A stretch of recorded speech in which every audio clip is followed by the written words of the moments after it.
Hey everybody, it's Tom Rufus, Whitetail Properties in New York, August 14th, 2019. Just want to talk to you on this session about fall plantings for food plots. If you look behind us, this is one of our fields. We have like 8 to 9 food plots, anywhere ranging from a quarter acre to about 3/4 of an acre. What we did, we came in 2 weeks ago, spread Roundup in there, killed all the grasses, all the weeds. And that way we came back through 2 days ago. We came in, started plowing everything under. All our fields we plowed under to get all that dirt turned over. That way we could have a good bed for the seeds. We went back after that plowing. We disked everything. We usually go through twice, disc it. Then we're ready. It's got a nice seed bed ready for seeding. After that, I went in there and I put in sugar beets, turnips, rapes, carrots, everything like that. And what that does, that grows real tall. Grows probably like anywhere from about 2 to 3.5 feet tall. We get about 5 to 7 tons per acre out of that food, sugar beets, turnip, carrots, and rape, which is a great thing going into hunting season. The deer love it. And to get that much food, you could actually feed a lot of deer with that kind of, when you get that kind of tonnage out of per acre. I have not found a food plot yet that can get anywhere from 5 to 7 tons of food per acre.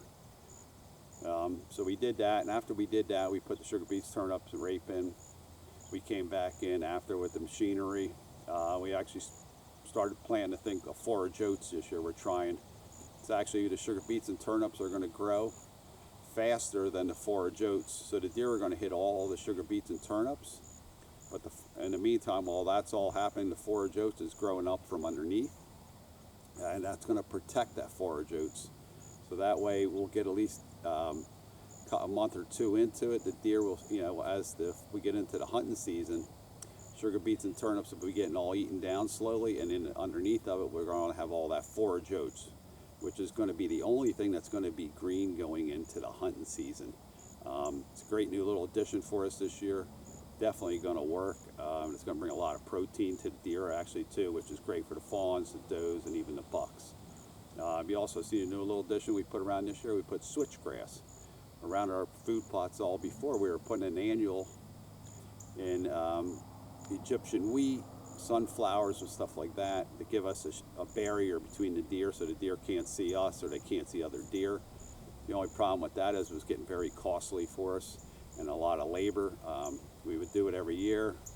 As soon as we would get a little bit of snow in the hunting season, we would mat it down, weigh it down. It was no good no more. It was not serving its purpose.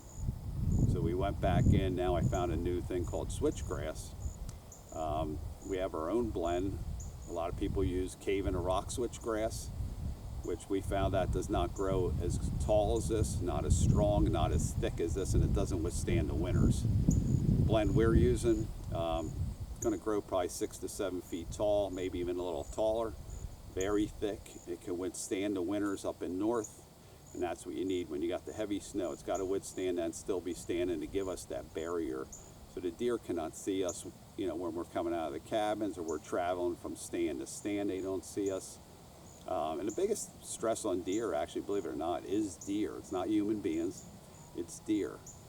Does are very protective, very territorial of their food crops. With that being said, they don't like to see other deer in their field eating at the same time they're eating. That stresses them out, puts a lot of stress on the herd. Actually, affects the whole herd, affects the fawn production rate, the bucks, everything, the stress on the bucks. So this year we did all our food plots. We covered all, surrounded them. If you see it, we did 8 food plots like this, covered the whole thing with the switchgrass. That way they have our protection forever. And it's going to be a great addition for this year. And we could travel from stand to stand. Deer won't see us. It's going to give us more layers of does and bucks, and that's what you need to create. You need to create that to make it better habitat for deer hunting. Tom Rufus, Whitetail Properties in New York.